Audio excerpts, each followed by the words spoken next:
Healthy food options తిందామని, proper diet maintain చేద్దామని చాలామంది రైట్ ఫుడ్స్ తీసుకొని ఉంటారు. లైక్ జంక్ ఫుడ్ తినరు, షుగర్స్ కట్ చేస్తారు, వైట్ రైస్ తినరు, ఎక్సర్సైజ్ చేస్తుంటారు, ప్రతిరోజు జిమ్కి వెళ్తూ ఉంటారు, కన్సిస్టెంట్గా వారి యొక్క బాడీ మెయింటెనెన్స్ చేస్తూ ఉంటారు.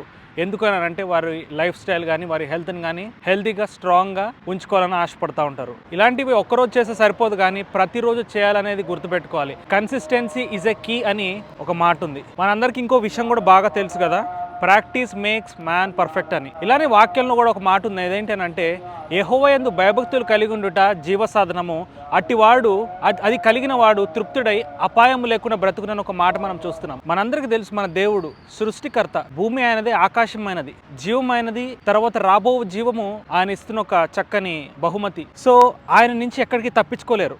ఆయన పెట్టిన భూమి మీద బ్రతుకుతూ ఆయన యొక్క చిత్తము, ఆయన యందు భయభక్తులు కలిగి ఉండాలి కదా. అప్పుడే జీవము కలుగుతుంది, నెమ్మది, శాంతి, సమాధానం కలుగుతుంది. ప్రతి ఒక్క దుష్టత్వం నుండి, ప్రతి ఒక్క శ్రమ నుండి, ప్రతి ఆపద నుంచి తప్పించబడతారు. ఇదే దేవుని యొక్క వాక్యంలో రాయబడి ఉంది. దేవుని యందు భయభక్తి అంటే ఏదో వారానికి ఒకసారి ప్రార్థనకి వెళ్ళి కూర్చొని వచ్చేస్తే కాదు, కానీ ప్రతిరోజు దేవుని యందు సమర్పించుకోవాలి. హృదయాన్ని, జీవితాన్ని ప్రార్థనతో, వాక్యంతో, స్తుతితో దేవునితో సమయం గడపాలి. అది దేవుని యందు భయభక్తులు అంటే. దేవునితో ఆజ్ఞలు తెలియకుండా ఎటు రీతిగా మీరు భక్తితో ఉండగలరు? దేవునికి ప్రార్థన చేయకుండా మీరు పాపంలో ఉండకుండా ఎలా ఉండగలరు? దేవుని యందు భయభక్తులు అనేది ఎప్పుడైనా కూడా టాప్ ప్రయారిటీలో ఉండాలి. గత కాలం అంతా మీ జీవితము ఎలా ఉంది? దేవుని యందు భక్తి కలిగి ఉన్నారా? ఒకసారి ఆలోచన చేయండి. లేదు అని అంటే మరొక అవకాశం దేవుడు ఈ వీడియో ద్వారా దేవుడు మీతో మాట్లాడుతున్నాడు. కాబట్టి ఖచ్చితంగా దేవుని యందు భయము, భక్తి రెండు కలిగి ఉండాలనేది దేవుని యొక్క చిత్తం. అట్టి గొప్ప సహాయము దేవుడు మీకు అందించును గాక.